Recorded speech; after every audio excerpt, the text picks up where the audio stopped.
स्वागत है हमारे यूट्यूब चैनल 2 to 10 तक में 360 में। तो आज हम लोग क्लास 8 और 9 के जो नोटिस पर जारी हुआ है, जिसमें उन लोग का जो परीक्षा का डेट है वो क्लास 8 का है 10/3/2025 को, जो मार्च में होगा। जो फर्स्ट और सेकेंड यानी आपका जो परीक्षा होगा एक ही दिन में सारा कंप्लीट हो जाएगा। और क्लास 9 का जो है 2 दिन में कंप्लीट होगा। फर्स्ट सेकेंड में बैठेंगे और सेकेंड सेकेंड यानी सुबह से लेकर के शाम तक 10 बजे जितना भी टाइम मिलेगा उसके हिसाब से। तो आज लोग का डेट और जारी हो चुका है, तो आप लोग को हमें लगता है कि आपका जो तैयारी पर जोर पर चल रही होगी। तो आपकी मदद के लिए और एक मैं इस क्लास को जारी किया हूँ। इसमें क्लास 9 का है, जो मॉडल क्वेश्चन पेपर है। इसमें टोटल क्वेश्चन 40 होंगे।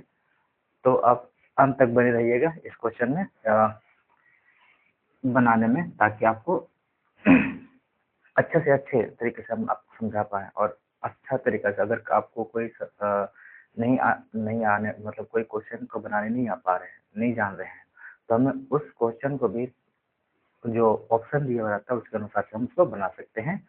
तो पूरा अंत तक बने रहिएगा। और अगर आप यदि इस चैनल में अगर नए हैं तो आप इस चैनल को लाइक कीजिए, सब्सक्राइब कीजिए, और अपने दोस्तों को जो आप चाहते हैं कि हमारा दोस्त जो है इस परीक्षा में अच्छा करे, बेहतर करे, तो उनको भी आपसे फॉरवर्ड कर दीजिए ताकि वो भी इस वीडियो का लाभ उठा सके। तो पहला क्वेश्चन है,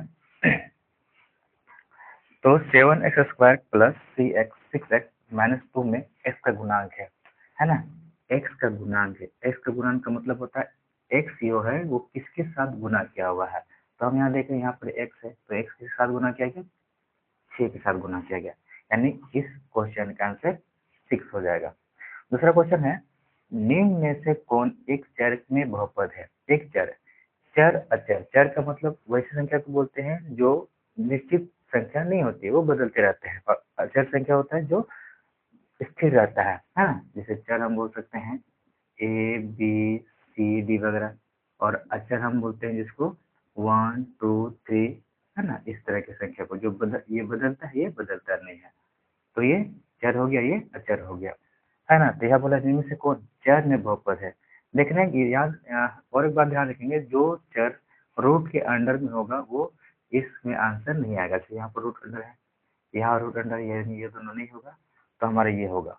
इसमें भी रूट अंडर है लेकिन यहाँ पर सिर्फ 3 के लिए है, x के लिए नहीं है ना। तो ये हमारा ऑप्शन नंबर सी सही हो जाएगा, यानी एक चर में बहुपद है।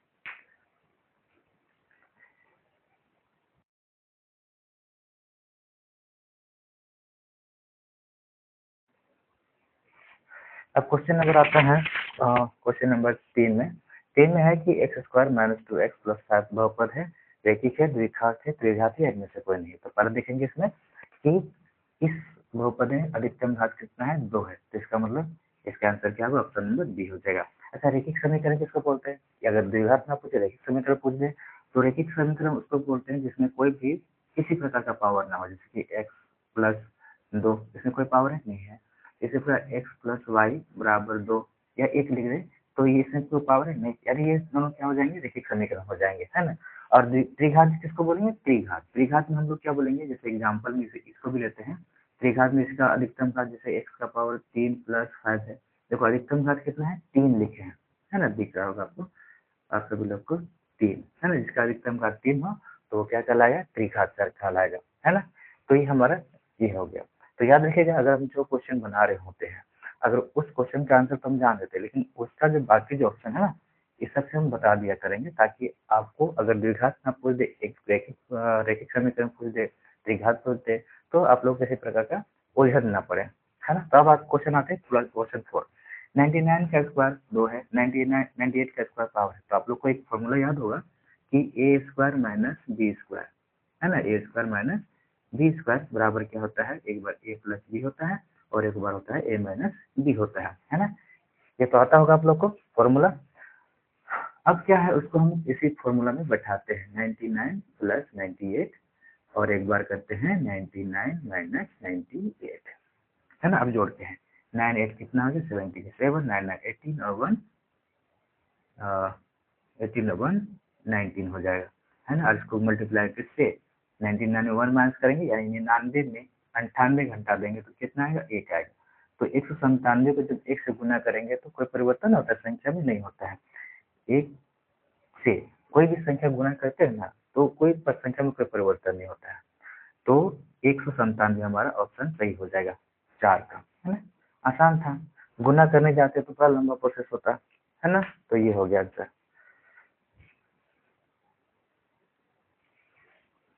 अब नेक्स्ट क्वेश्चन आते हैं क्वेश्चन नंबर 5 में कि बिंदु 1 2 2 -2 -3 2 -3 स्थित है। तो प्रथम चतुर्थांश एक ही चतुर्थांश में स्थित नहीं है और तृतीय चतुर्थांश या चतुर्थ चतुर्थांश। तो हम लोग को इससे पहले ये जानना होगा कि ये क्या होता है आखिर, है ना। इस तरह से हमारा क्या हो गया, एक कार्तिक तलीय बन जाता है। इधर होता है हमारा वाई एक्सिस, यहाँ पे होता है वाई डैश, ये एक्स एक्सिस हो जाता है और ये हमारा एक्स डैश, हाँ, ये इधर जाता है। अब यहाँ पर क्या है कि जब हम ऊपर में इधर जाते हैं तो जो हम सबसे पहले हम किसको लिखते हैं, एक्स को लिखते हैं।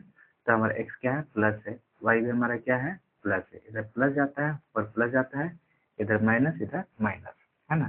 तो ये प्लस प्लस हो गया। इसका मतलब ये प्लस प्लस दोनों में आ गया।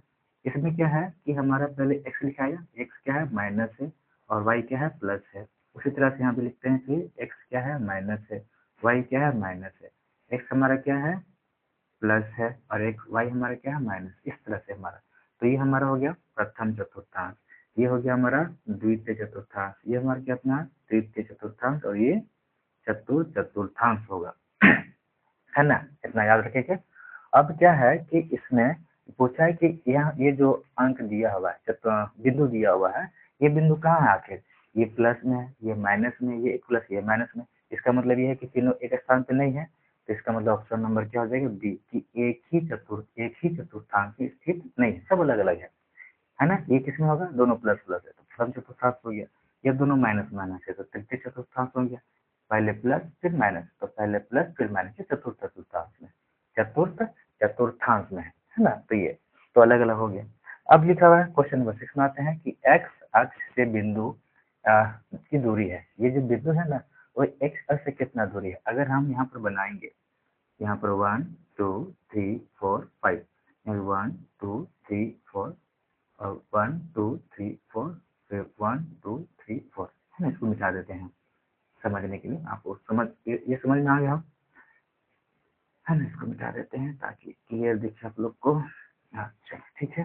अब दिखा हुआ है कि पहले बिंदु को बनाते हैं। -3 है, -3 इधर आएगा, 1 2 3 -3 और 5, यानी कि +5 है ना, प्लस ऊपर जाएगा तो 1 2 3 4, चलिए, और एक लाइन ऊपर करते हैं 5, है ना। वाई यहाँ से यहाँ dot dot dot dot dot dot यहाँ लाइन, और यहाँ से यहाँ। अब ये हो गया हमारा, ये इस बिंदु का नाम है -3 5, -3 और ये 5। अब इसको देखिए क्या लिखा हुआ है, एक्स अक्ष से बिंदु पी की दूरी कितनी है। ये हमारा एक्स अक्ष है और ये हमारा वाई अक्ष है। तो एक्स अक्ष से ये बिंदु कितना दूरी है, तो 1 2 3 4 5 दूरी है ना, 5 मात्रा। इसका मतलब ऑप्शन नंबर सी हो जाए, है ना। देखने बड़ा कठिन लग रहा था कि आखिर कितना दूरी है, कैसे नापे, है ना। तो यहाँ पर देख लें, या फिर वैसे भी अगर सिंगल दिया हुआ ना, तो अगर एक्स अक्ष बोला तो एक्स को छोड़ देंगे और हमारा दूसरा जो है वही आंसर हो जाएगा। अगर यहाँ वाई अक्ष बोलता है तो वाई को छोड़ देंगे, ये 3 सही हो जाता है ना। तो इस तरह से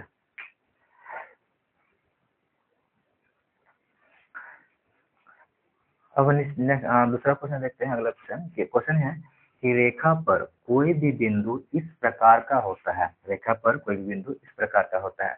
देखिए ये क्वेश्चन हिंदी और इंग्लिश दोनों में लिखे हैं ना, क्योंकि हमको जब हम पढ़े इस क्वेश्चन को मॉडल क्वेश्चन पेपर में, तो हमको तो समझ में नहीं आया कि आखिर ये है क्या। हिंदी पढ़ने से हमको समझ में नहीं आया, तो इंग्लिश पढ़े थोड़ा हमको समझ में आ गया। तो देखिए इंग्लिश पढ़ते हैं कि any point on the line X equal to Y is of the form, है ना। कि बोल रहा है कि एक ऐसा पॉइंट है जहाँ पर एक्स और वाई दोनों जो है ना इक्वल है ना। हिंदी में ऐसा कुछ लिखा हुआ है, नहीं लिखा हुआ है। अब लोग भी चेक कीजिएगा ना, मॉडल डाउनलोड करके रखे हैं तो उसमें देखेंगे तो कुछ समझ में नहीं आएगा, लेकिन इंग्लिश को पढ़ने से थोड़ा सा समझ में आ जाता है, तो इसलिए हम इंग्लिश को लिखे हैं। तो क्या लिखा, any point on the line X equal to Y is of the form, यानी कि बोला है एक्स और वाई दोनों क्या होगा, सेम होगा। क्या ये एक्स और वाई सेम है, नहीं, एक्स प्लस में, एक्स वाई प्लस माइनस में है। ये जीरो है, ये के अलग है। ये कोई चर संख्या और ये जीरो है, मतलब कोई भी हो सकता है, 2 3 4 हो सकता है, लेकिन यहाँ देखो दोनों के है, ये प्लस में, ये प्लस में, यानी ऑप्शन नंबर क्या हो जाएगा, डी हो जाएगा। है ना, आसान था। दूसरा है समीकरण x plus 2y equal to 6 का हल है। ये जो क्वेश्चन है हम ऑप्शन से बनाएंगे, ये क्वेश्चन जो किससे बनाएंगे, ऑप्शन से। तो हम लोग जानते हैं कि जो पहला जो इस तरह से लिखा होता है बिंदु, पहला बिंदु का जो x होता है ना, ये जो पहला बिंदु होता है वो हमारा क्या होता है x होता है, और दूसरा क्या होता है y, है ना। तो हम इसको बैठाते हैं यहाँ पर, x के सामने क्या लिखेंगे, 2 लिखेंगे, प्लस फिर 2 गुना और ये 2 बराबर 6, है ना। इस तरह लिखा हुआ है ना, इसका मतलब दोनों के बीच में क्या है, गुना है। यानी 2 जो है ना, कोई भी संख्या रखेंगे यहाँ पर y के सामने, उसके साथ क्या हो जाता है, गुना हो जाता है। तो हम करते हैं, देखते हैं, 2 है, अब 2 दूनी 4, 4 और 2 कितना हो जाता है, 6, 6 आंसर है बराबर में, हाँ बिल्कुल है। इसका मतलब ऑप्शन ए हो गया सही। आगे बनाने की जरूरत नहीं है, पहला आंसर आ गया तो आगे चेक करने की जरूरत नहीं है। आगे चेक करने से क्या होता है, टाइम पास हो जाएगा फालतू का, के ऊपर बनवाएंगे उधर, है कि नहीं। हमारा समय बहुत बहुमूल्य है ना।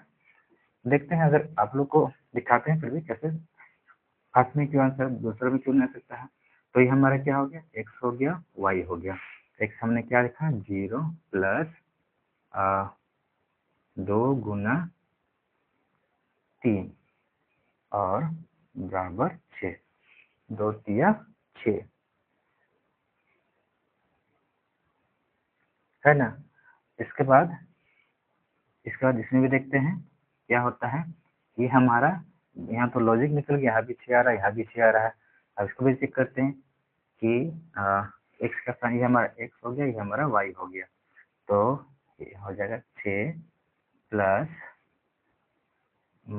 2 गुना 0, कितना आएगा, यहाँ भी 6 आएगा। यानी कि हमारा प्रेडिक्शन गलत हुआ, हमने भविष्यवाणी गलत कर दिया, है ना। तीनों को चेक करना होगा आप लोग को, है ना। अगर ऑप्शन में कहीं भी सभी लिखा हुआ हो, सभी लिखा हुआ है, तो कम से कम आप लोग 2 का चेक करिए। पहला अगर ऑप्शन आ गया सही है, 6 के बराबर है, तो आप दूसरा भी चेक करवा लीजिए, मतलब दूसरा भी चेक कर लीजिएगा, है ना, मान रख करके। तो इसका मतलब ऑप्शन नंबर डी से हो गया, यानी कि सभी का मान हमारा 6 के बराबर, यानी कि इस फॉर्मूला में अगर सभी का मान रखते हैं ना, तो सब में 6 आ जा रहा है, बराबर करके 6 आ जा रहा है, यानी कि ऑप्शन नंबर डी से हो जाएगा, है ना, आसान था। हाँ, नेक्स्ट क्वेश्चन देखते हैं, क्वेश्चन नंबर 9 में। दो समांतर रेखाओं की ढलानी होती है। दो समांतर रेखा तो आप लोग जानते होंगे कि जैसे रेल का पटरी हो गया, वो समांतर होती है ना। ये सभी क्लासरूम हो गए, क्लासरूम का जो लाइन होती है, एक दीवार दूसरा लाइन दूसरा के समांतर होती है ना। समांतर का अर्थ होता है कि प्रारंभिक बिंदु और अंतिम बिंदु के बीच की दूरी क्या होनी चाहिए, वो इक्वल होनी चाहिए। तो इसको हम लोग क्या बोलते हैं, समांतर बोलते हैं। तो दो रेखाओं के ढलाने जो होती है, ढलान मतलब आगे जाने के बाद वो क्या होती है, वो हमेशा समान होती है, बराबर होती है ना। ये ऑप्शन नंबर ए सही हो जाएगा। इसके बाद आते हैं हम लोग, जिस आयत की सभी भुजाएं बराबर होती है उसको हम लोग क्या कहा जाते हैं, जिस आयत की। तो आयत में कितनी भुजा होती है, 4 भुजा होती है ना। आयत में कितनी भुजा होती है, 4 भुजा। घन में कितना भुजा होता है, अगर हम घन बनाएंगे तो घन में हमारा कितना होगा, 12 भुजा होती है। ये क्या हमारा आयत कहलाएगा, नहीं कहलाएगा, है ना, ये अलग होता है। एक चतुर्भुज, हम लोग चतुर्भुज में क्या होता है, कोई भी एंगल हो सकता है ऐसे करके, इस तरह से, है ना। ये इसमें कोई नहीं बोलेंगे। क्या बोला हुआ है कि सभी भुजाएं बराबर होनी चाहिए। सभी भुजा किसमें बराबर होती है, सिर्फ और सिर्फ वर्ग में होती है, नहीं सॉरी, इस क्वेश्चन के अनुसार ये हमारा ऑप्शन नंबर सी हो जाएगा, है ना। ऑप्शन नंबर सी हो जाएगा कि जिस आयत की सभी भुजा बराबर हो उसे क्या कहते हैं, तो उसे हम वर्ग बोलते हैं।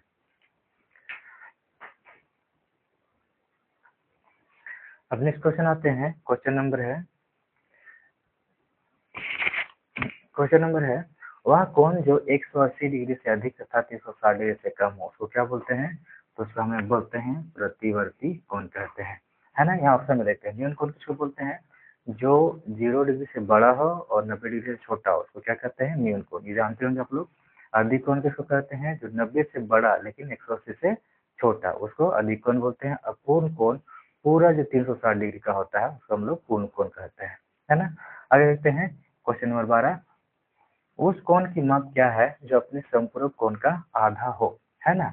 अगर हम संपूरक कोण किसको बोलते हैं, जिन दो कोणों को जोड़ने पर क्या होना चाहिए, 180 डिग्री, है ना। जिन दो कोणों को जोड़ने पर कितना आना चाहिए, 180 डिग्री आना चाहिए, उसको हम लोग क्या बोलते हैं, संपूरक कोण कहते हैं। तो मान लेते हैं पहला हमारा x है, पहला पूरक संपूरक x है, तो दूसरा हो जाएगा x प्लस x/2 बराबर कितना हो जाएगा 180 डिग्री। अगर हम इसको करते हैं तो कितना आएगा 2x, और दोनों हो जाएगा यहाँ पर 2x प्लस x, है ना, 2x प्लस x बराबर कितना आ जाएगा 180। तो ये दो जो है भागा में उधर जाएगा तो क्या हो जाएगा गुना हो जाएगा, है ना, और ये दोनों जुड़ जाएगा, 2x में x करेगा तो कितना आएगा 3x, तो बराबर हो जाएगा 180 गुना 2। हाँ, 180 गुना 2 यानी कि x बराबर 180 गुना 2 बटा कितना कर देते हैं 3, यानी 3 कम 3, 3 छक 18, यानी यहाँ 60, 60 गुना कितना हो जाएगा 120, है ना, यानी 120 डिग्री। तो इसका ऑप्शन नंबर क्या हो जाएगा, ऑप्शन नंबर डी हो जाएगा, है ना। इसमें और एक क्वेश्चन आता है, पूरक की बात करते हैं। अगर हम कोई क्वेश्चन पूरक में पूछता है तो पूरक का अर्थ होता है कि जिन दो कोणों का योग 90 डिग्री होता है उसको हम लोग पूरक कहते हैं। अगर एक 45 है तो 45 का पूरक 45 होता है, 30 का पूरक 60 होता है, यानी दोनों को जोड़ेंगे ना तो वो कितना आना चाहिए 90 डिग्री आना चाहिए, है ना। ये बात याद रखना, समपूरक में 180 डिग्री आना चाहिए और पूरक में 90 डिग्री होना चाहिए, है ना, आसान है।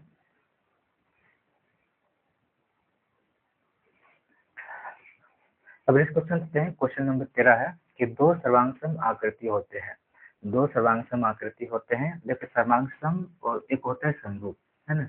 सर्वांगसम का मतलब होता है जब बराबर के ऊपर इस तरह से दिया हुआ तो हमारा क्या हो जाता है, वो सर्वांग सम हो जाएगा, है ना। और इस तरह केवल सिर्फ इस तरह का रहेगा तो हम लोग उसको कहेंगे समरूप। अब दोनों में अंतर क्या है, सर्वांग सम में क्या होता है, सर्वांग सम मतलब चारों ओर से यानी सभी ओर से क्या होगा एक समान होगा, है ना, लंबाई चौड़ाई रंग रूप दिखने में जो से भी हो वो सर्वांग सम हो जाएगा। रंग रूप नहीं मतलब उसके आकार आकृति में तुम समान सम बिल्कुल एक जैसा होगा। समरूप में क्या होता है कि आकार में बड़ा छोटा हो सकता है लेकिन दिखने में एक जैसा लगना चाहिए, तो उसको हम लोग बोलते हैं समरूप। अब देखो इसमें देखते हैं क्या होता है, क्या है इसका आंसर कि दो सर्वांगसम आकृति क्या होंगे, समान होंगे, क्या होंगे समान होंगे, लेकिन इसमें क्या होता है समान होता है और समरूप में क्या होता है समानुपाती होता है ना। ये बात याद रखिएगा, सब क्वेश्चन पूछ दे कि गलत दे कि सर्वांगसम में आकृति क्या होंगी समान होगी और समरूप में आकृति क्या होंगी वो समानुपाती होगी। अब इसी क्वेश्चन में जाते हैं, क्वेश्चन है 14 में, यदि त्रिभुज ए बी सी जो है ना सर्वांगसम है, त्रिभुज पी क्यू आर है, तब पी आर बराबर होगा, देखिए क्या है, हम यहाँ दो त्रिभुज बनाते हैं समझने के लिए, पी क्यू आर, और इसी में और एक त्रिभुज बनाते हैं, इसका नाम लिखते हैं, अच्छा ए बी सी डी पहले ए बी सी डी लिखते हैं, पहले इसका लिखते हैं ए बी सी, तो ये हमारा जो पी क्यू आर, है ना। ए किसके समान है बी, पी के, बी क्यू सी आर, तो यहाँ बोला है पी आर कौन है, ये इस साइड का ये वाला, तो वो किसके समांतर हो जाएगा, ये ए सी के समांतर हो जाएगा, किसके समांतर होगा ए सी कहाँ है, ऑप्शन नंबर ए हो जाएगा हमारा, है ना आसान।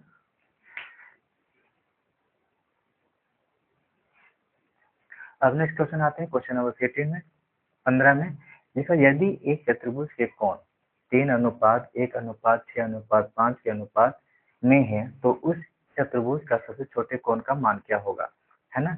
चतुर्भुज के तीनों कोणों का योग क्या मान क्या होता है 360 डिग्री, है ना, 360 डिग्री। तो हम इसको पहले जोड़ते हैं, 3 और 1 कितना हो गया 4, 4 6 कितना हो गया 10, 10 5 कितना हो गया 15, यानी कि हमें 360 को हमें 15 से क्या करना डिवाइड करना है, तो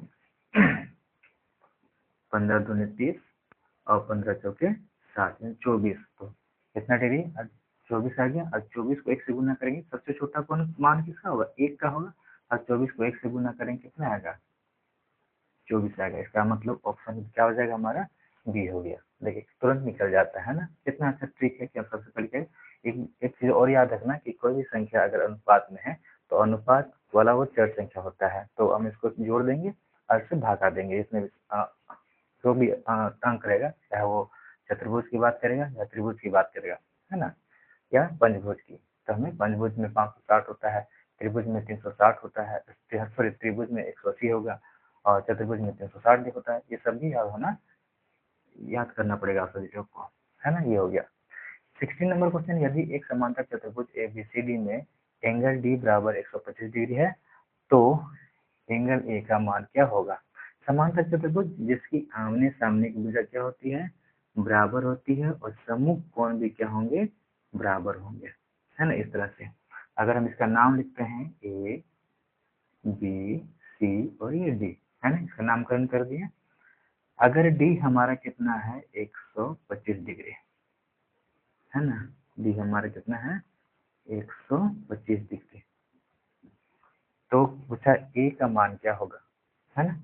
A का मान क्या होगा, ये आसन कोण कहलाता है। अगल बगल का कोण को क्या बोलते हैं, आसन कोण। और आसन कोण क्या होते हैं, समांतर चतुर्भुज में, आयत में, समचतुर्भुज में उनका योग कितना होता है 180 डिग्री होता है।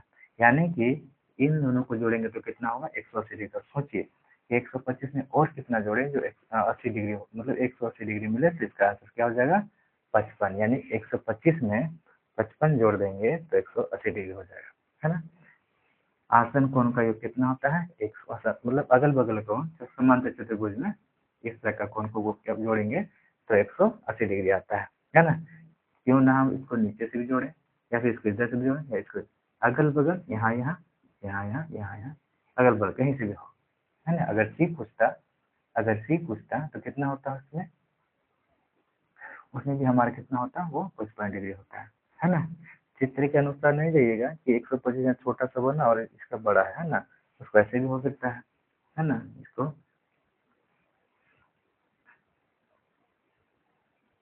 ऐसे भी हो सकता है ना। तो चित्र के अनुसार में जाइए कि यहाँ दिख रहा है यहाँ पर छोटा और इधर बड़ा हो रहा है, 55 कैसे हो जाएगा, तो ये हमारा कितना हो गया 55 डिग्री है ना। ऑप्शन नंबर सी।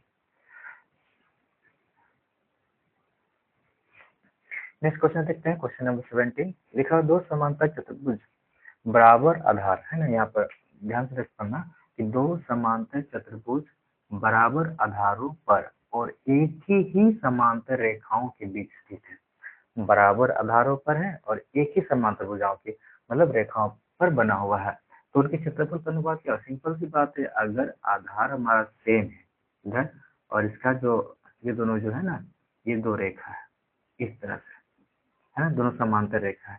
हम एक बार इसको ऐसे खींच दिए, ये चतुर्भुज हुआ और इसी पर और एक चतुर्भुज बनाते हैं ऐसे करके, दो चतुर्भुज हुआ, है ना। अच्छा थोड़ा टेढ़ा नहीं करते हैं, सीधा करते हैं इस तरह से, है ना। पहला चतुर्भुज हमारा ये है, इस तरह से बना, ये हो गया। और दूसरा चतुर्भुज है ये हमारा इस तरह से बना। अब जब एक ही आधार पर है और दो और एक ही समांतर रेखाओं पर बना हुआ है, तो इसका मतलब जो क्षेत्रफल इसका होगा वही क्षेत्रफल इसका होगा। तो इसका मतलब दोनों का अनुपात क्या होगा 1:1। ये एक प्रमेय है ना। ये क्या है, प्रमेय है, याद रखने वाली चीजें है। अब 18 में लिखा वृत्तखंड एक चाप तथा खलिस्तान के बीच का भाग होता है। वृत्तखंड जो है ना एक चाप और खलिस्तान के बीच क्या होता है, तो हम इसको अगर वृत्त बनाएंगे इस तरह से गोल, है ना। ये हमारा क्या हो गया वृत्तखंड। किसको बोलेंगे, जो वृत्त का टुकड़ा को हम लोग क्या बोलते हैं वृत्तखंड। ये हमारा क्या है वृत्तखंड। तो वृत्तखंड एक चाप, ये क्या है चाप, इस लाइन को जो बाहर बढ़ जाता है वो क्या है चाप, तथा क्या बोलेंगे इसको जीवा, है ना, के बीच का भाग होता है, यानी ऑप्शन बी हो जाएगा, है ना। तो केंद्र हम किसको बोलेंगे, ये हमारा केंद्र है। या किसको बोलते हैं जो पूरे वृत्त को दो बराबर भागों में बांटता है उसको क्या बोलेंगे व्यास कहते हैं। और त्रिज्या किसको कहते हैं, त्रिज्या हम उसको बोलेंगे जो केंद्र से परिधि को जाता है। जैसे कि इसी के नीचे बना दे रहे हैं, ये हमारा है, इसके ऊपर इधर चला गया ना, ये केंद्र से परिधि को गया तो हमारा क्या हो गया त्रिज्या। इसका हम बना देते हैं यहाँ पर देखिए, इसको दो बराबर भाग में काट देंगे तो हमारा क्या हो जाता है ये व्यास हो जाता है ना। आसान है।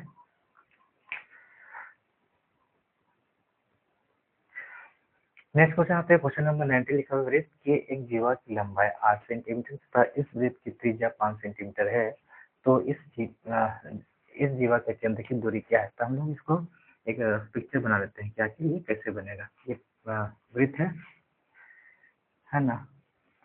अब इसके बाद बोल रहा है कि जीवा की लंबाई कितना है, 8 सेंटीमीटर है।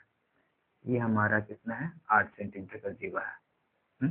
8 सेंटीमीटर का जीवा है। इस वृत्त की त्रिज्या 5 सेंटीमीटर है। अगर त्रिज्या हमारा कितना है, 5 सेंटीमीटर है, ऐसे बना देते हैं ना, हम इस तरह से बना देते हैं।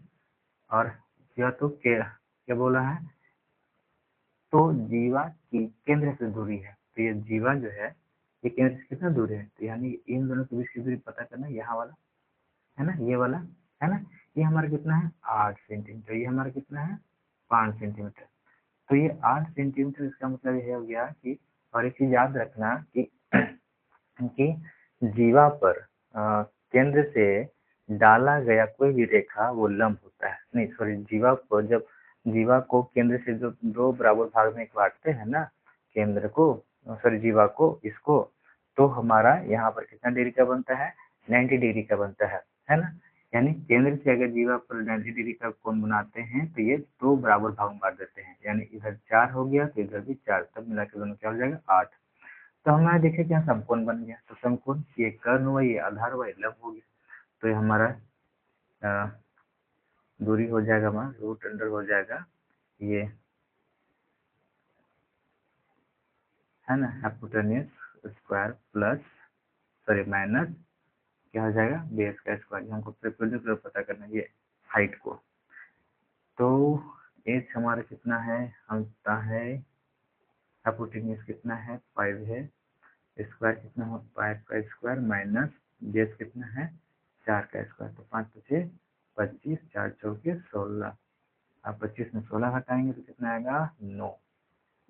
और 9 का होता है 3, है ना। तो उसका आंसर से कितना हो जाएगा, ऑप्शन नंबर ए हो जाएगा, है ना। तो इस तरह से पिक्चर के माध्यम से बनाए। अब क्वेश्चन नंबर 20 है, अर्धवृत्त का कोण होता है। तो एक अर्धवृत्त का कोण होता है, समकोण होता है ना। न्यून कोण नहीं होता है, ना तो अधिक कोण होता है ना पूर्ण कोण होता है। तो क्या हो जाएगा, समकोण हो जाएगा, ऑप्शन नंबर बी।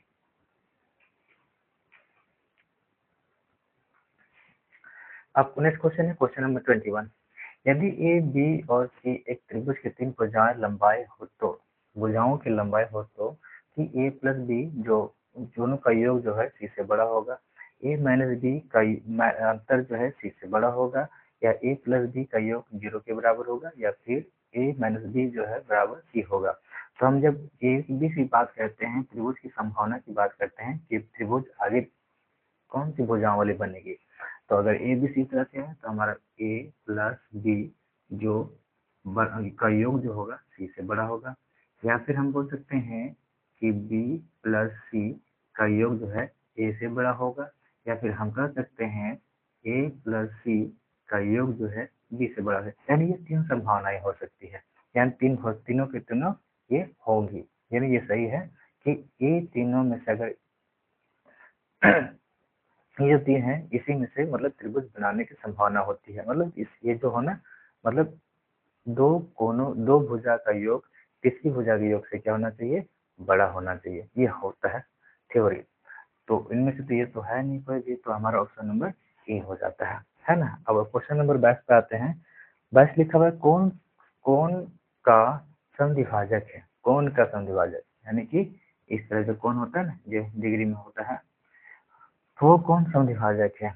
तो कोण को दो भागों में बांटता है, कोण को दो भागों में बांटता है, ये होगा।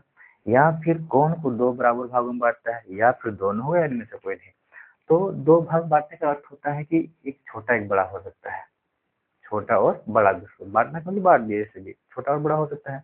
लेकिन यहाँ लिखा बी में कि कोण को दो बराबर भागों में बांटता है, यानी ऑप्शन नंबर हो गया बी। यहीं पर लिखा हुआ है। सम का मतलब क्या होता है, बराबर। द्वि का मतलब क्या होता है, दो। भाजक का मतलब क्या होता है, भाग, है ना। सम द्विभाजक यानी दो बराबर भाग में जो बांटता है उसी को हम लोग बोलते हैं सम द्विभाजक, है ना। आसान था।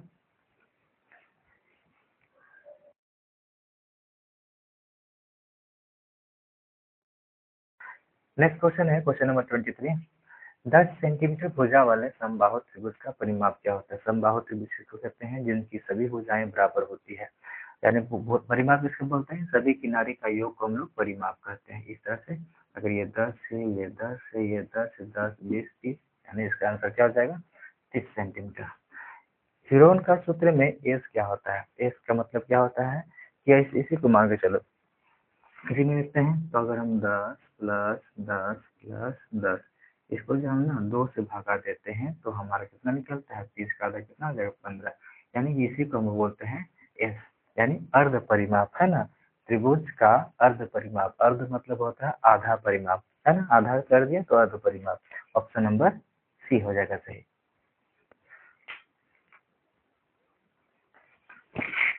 नेक्स्ट क्वेश्चन है क्वेश्चन नंबर 25। एक घन का किनारा 10 सेंटीमीटर तो पार्श्व पृष्ठ क्षेत्रफल ज्ञात है। पार्श्व पृष्ठ क्षेत्रफल किसको बोलते हैं? जो दिखाई देता है ना। तो हमें क्या क्या दिखाई देगा देखते हैं यहाँ पर, है ना। तो ये एक घन है, तो हमें अगर सामने से देखेंगे तो ये पोर्शन इधर और इधर और ये, यानी कितना चीज दिखा देंगे? 4। क्षेत्रफल बोला है तो इसका क्षेत्रफल कितना हो जाएगा?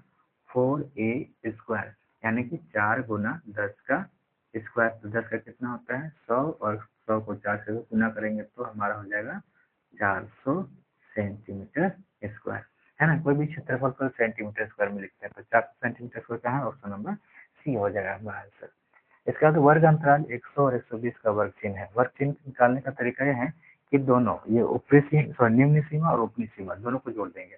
निम्न सीमा कितना है? 100, सॉरी यहाँ पर हो जाएगा 100 और प्लस 120, और इसको भागा देंगे किससे? 2 से, तो कितना हो जाएगा? 220 होगा। 220 को जब 2 से भागा देंगे तो कितना आएगा? 110 आएगा हमारा आंसर। ऑप्शन नंबर बी हो जाएगा सही।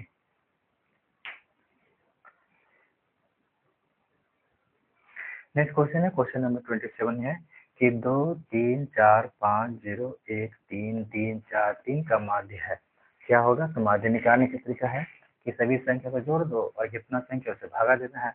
तो जोड़ते हैं 2 3 5 5 5 4 9 9 5 14 14 और 1 15 15 3 18 18 3 21 21 4 25 25 3 कितना हो गया? 28।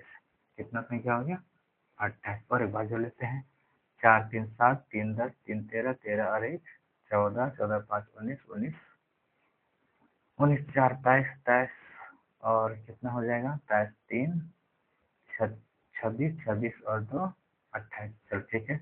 1 1 2 3 1 2 3 4 5 6 7 8 9 10।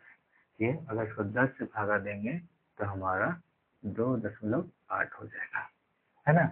2.8, यानी ऑप्शन नंबर डी सही हो जाएगा। नेक्स्ट क्वेश्चन हैं आंकड़ों में 4 4 6 8 9 और 11 का माध्यांक है। तो माध्यांक करने के लिए हमें क्या करना पड़ता है? इसको आरोही क्रम में या फिर अवरोही, बढ़ते क्रम में या फिर घटते क्रम में, आप इनमें से कोई भी जो सजेशन लगे आपको अच्छा उसका। हम लोग इसको घटते क्रम में करते हैं। तो यहाँ पर घटते क्रम सजा हुआ है, 4 से बड़ा 6, 6 से बड़ा 8, 8 से बड़ा 9, 9 से बड़ा 11। हमें कुछ नहीं करना है, घटते या बढ़ते क्रम बैठा हुआ पहले से। तो इनके बीच में कौन हो जाएगा? देखो, तो इनके बीच में कौन है? 8 है। तो इसका आंसर क्या हो जाएगा? ऑप्शन नंबर बी सही हो जाएगा।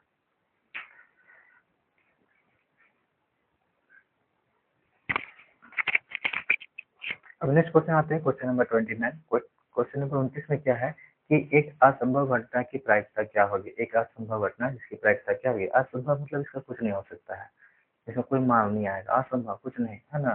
तो ऐसे वाले इसमें क्या हो जाएंगे? ऑप्शन नंबर बी हो जाएगा, है ना। लेकिन अगर बोले असंभव के स्थान में क्या लिख दिए? संभव। चलो यहाँ तो मॉडल पेपर में लिख दिया असंभव। अब क्वेश्चन में भी आ जाएगा जो 11 12 तारीख को है, उसमें संभव लिख दिया तो संभव में कितना होता है? 1 होता है, और असंभव में कितना होता है? 0 होता है ना। इसका क्वेश्चन नंबर 30 है यदि एक सिक्के को 2 बार उछाला जाता है तो परिणामों की कुल संख्या कितनी होगी? परिणामों की कुल संख्या, तो 2 बार उछालेंगे तो सीधी सी बात है, एक बार हो सकता है कि टेल टेल आ जाए, है ना, या फिर हेड हेड आ जाए, है ना। 2 सिक्का है, सर 2 बार उछाल जाते हैं तो एक बार हेड या टेल आ सकता है ना। एक बार उछालें तो हेड या टेल आ सकता है। जो दूसरा बार छाड़ा तो हो सकता है टेल या हेड आ सकता है। तो कितने हुए, 1 2 3 4, तो कितनी संभावना हुई, 4 संभावना हुई।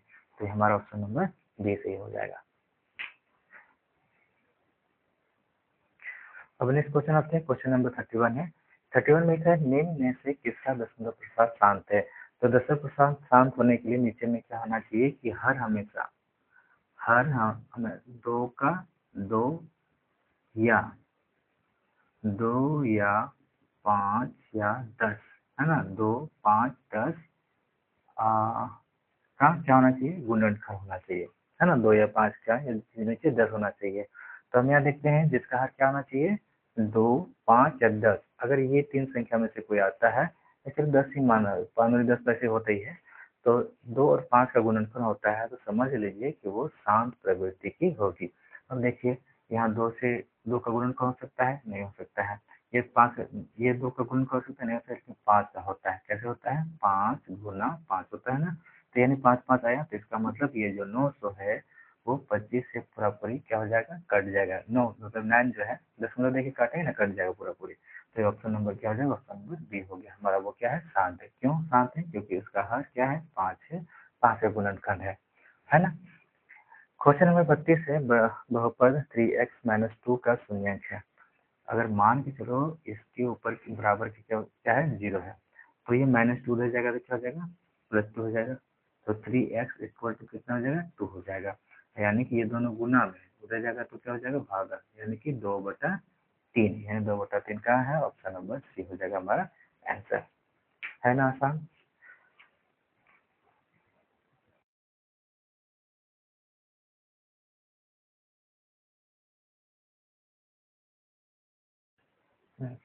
नेक्स्ट क्वेश्चन आते हैं, क्वेश्चन नंबर 33 है। 6x² + 5x - 6 का गुणनखंड है ना। इसका गुणनखंड क्या होगा। तो हम सबसे पहले देखते हैं कि ये प्लस ये माइनस में है ना। यहाँ देखते हैं ना, दोनों में प्लस प्लस दिया हुआ है ना, यानी एक प्लस एक माइनस होना चाहिए, क्योंकि यहाँ पर एक माइनस है, इसका मतलब दोनों में किसी एक में से क्या होना चाहिए, माइनस होना चाहिए। यहाँ देखो दोनों माइनस है, यहाँ भी एक माइनस, यहाँ भी माइनस। चलो इसको हल करते हैं। क्या लिखा हुआ है, 6x² + 5x - 6, इसका गुणनखंड करते हैं ना। तो 6 से कितना होता है, 36 होता है, और 4 9 भी 36 होता है ना। तो हम लिखते हैं यहाँ पर 6x² + 9x - 4x - 6। तो ये हो गया। अब हम दोनों में से ऑप्शन निकालेंगे, दोनों में कॉमन क्या है। तो दोनों देख रहे हैं कि 3 का पर हम दोनों जगह 3 बाहर गया, और दोनों में x है तो x भी बाहर गया। तो यहाँ बचेगा 2x और प्लस यहाँ पर बचेगा 3, यहाँ हो जाएगा माइनस। दोनों में कॉमन क्या है, 2 बटे दोनों जा रहा है, 2 बाहर हो जाएगा। यहाँ बचेगा 2x माइनस और यहाँ प्लस हो जाएगा 3। यहाँ प्लस इसीलिए क्योंकि माइनस और प्लस होकर क्या हो जाएगा, माइनस हो जाएगा, इसलिए। अब जो घर के बाहर है उसको इसको लिखते हैं 3x - 2, और लिखेंगे एक बार लिखेंगे 2x + 3, है ना।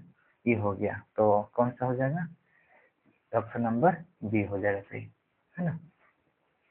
2x + 3, 2x + 3, 3x - 2, है ना, इसे नहीं हो जाएगा।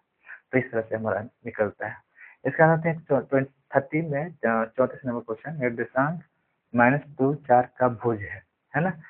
भुज और कोटि, इसमें क्या होता है, भुज और कोटि। इसमें आसान तरीका है कि हम लोग बोलते हैं प्रणाम गुरु जी, बोलते हैं ना, कोटि कोटि प्रणाम, है ना। क्या बोलते हैं, कोटि कोटि प्रणाम, मतलब हाथ ऊंचा ऊंचा करके इस तरह से ऊपर करते हैं ना, कोटि कोटि प्रणाम, तो हाथ ऊपर जाता है। तो कोटि का मतलब हो गया हमारा जो इस तरह का होता है, यानी वाई एक्सिस, है ना। अब भुज जो होता है वो जो भुजा होती है, जो ऐसे सीधा रखा हुआ है, तो हमारा हो जाएगा, हमारा क्या हो जाएगा, भुज। तो एक्स एक्सिस होता है भुज, और वाई एक्सिस होती है कोटि। यानी ऊपर जो क्या हो रहा है, प्रणाम हो रहा है, ऊपर से हाथ ऊपर, कोटि कोटि प्रणाम। तो क्या पूछा है, निर्देशांक में भुज है, तो भुज कौन हो गया, भुज जो एक्स एक्सिस होता है, तो हमारा 2 हो जाएगा, है ना, ऑप्शन नंबर ए।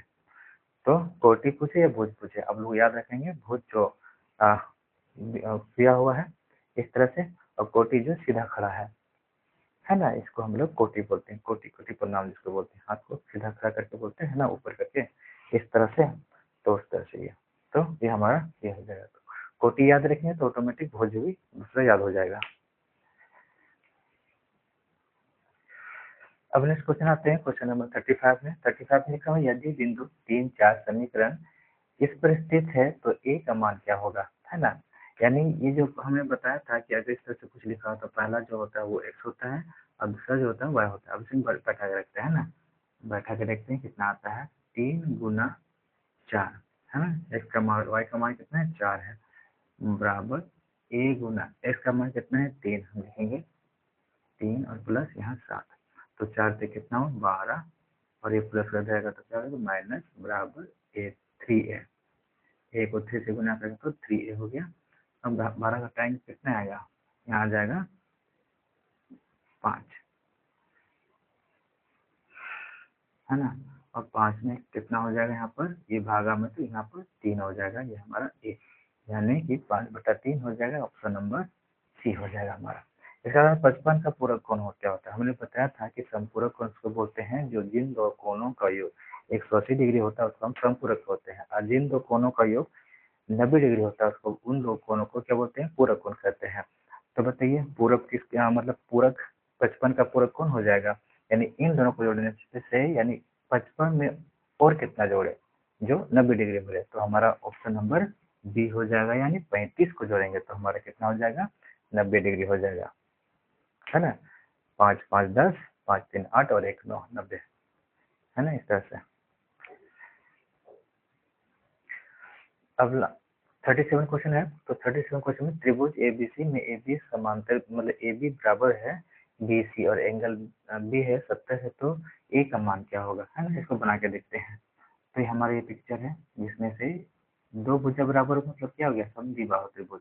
और समद्विबाहु त्रिभुज में क्या होता है, अगर दो भुजा बराबर है तो इसके सम्मुख कोण भी क्या होंगे, मतलब आसन कोण क्या होंगे, बराबर होंगे। यहाँ बोला है AB समांतर BC है, यानी A से लेकर के सॉरी ये हमारा बी हो जाएगा, ये ए बी जो है बराबर है किसके, बी सी के, ए बी जो बराबर है बी सी के।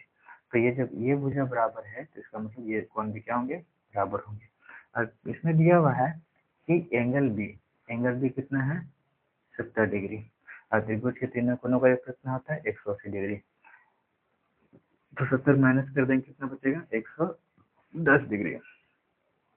ये दोनों बराबर है, यानी दोनों के बीच में बराबर बराबर बचेगा, तो इसका मतलब 2 से भागा देंगे तो ये हमारा कितना आ जाएगा 55 डिग्री। ऑप्शन नंबर हमारा सी सही हो जाएगा, है ना। इसका आते हैं 38 में कि एक चतुर्भुज के 3 कोण 75, 90 और 75 है, तो इसका चौथा कोण कौन क्या होगा। और चतुर्भुज के चारों कोणों का योग जो होता है वो होते हैं कितने 360 डिग्री। तो 360 डिग्री आना चाहिए, यानी कि 4 कोण होंगे जिसमें से सभी को जोड़ेंगे तो 360 डिग्री, जिसमें से 3 दिया हुआ है तो जोड़ते हैं, पर इसको 75 और 75 कितना हुआ 7 दूनी 14, 140 और 10 कितना 50, 150 में 90 जोड़ो कितना हुआ 150, 240 कितना हुआ 240, यानी कि अगर हम 360 में 240 माइनस कर दिए तो कितना आएगा 120 आएगा। आंसर 120 हमारा ऑप्शन नंबर डी हो जाएगा, है ना, आसान।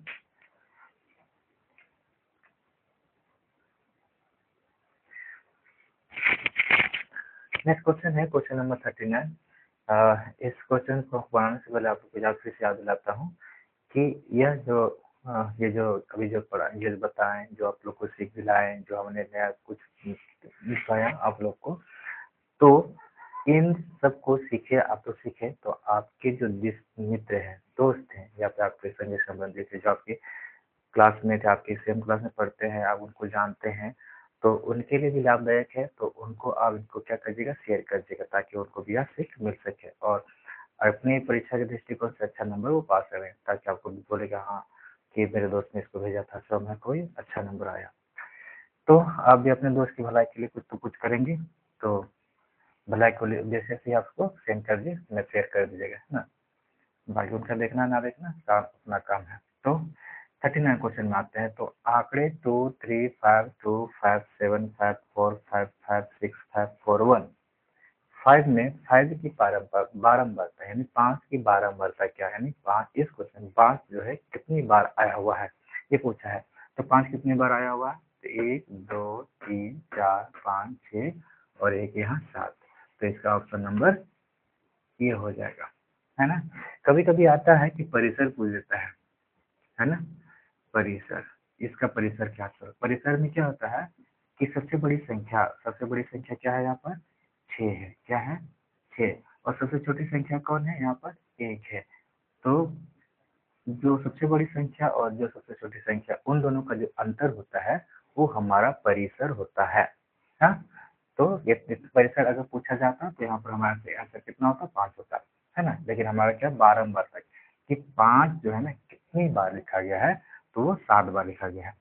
लास्ट क्वेश्चन है कि एक सिक्के को 100 बार उछालने पर पट जो है ना कितना बार आ रहा है? 60 बार आ रहा है। तो चिट की प्रायिकता कितना? अगर पट जो है, फिर पाठ बोल रहे हैं, अगर पट जो है 60 बार आ रहा है तो चिट कितना बार में आएगा? क्योंकि टोटल कितना है? 100 बार छाड़ता है, तो कितना और चाहिए हमको? 40। तो पट हमारा कितना हो गया? 60, तो चिट हमारा हो जाएगा 40। तो इसका आंसर होगा 40/100, ऑप्शन नंबर बी हो जाएगा, है ना। तो इस तरह से हमारा जो मॉडल क्वेश्चन पेपर है, तो 40 क्वेश्चन था, उसको हमने बच्चों से बनाया। और मेरी उम्मीद, हमको लगता है कि आप लोगों के लिए बहुत ही लाभ होगा, तो आप लोग इसको देखिएगा जरूर और अंत तक बने। और अभी तक आपने जिसने भी चैनल को सब्सक्राइब नहीं किया है, लाइक नहीं किया है, तो लाइक कीजिए, कमेंट कीजिए, आपको कैसा लगा कमेंट करके हमें बताइए। धन्यवाद।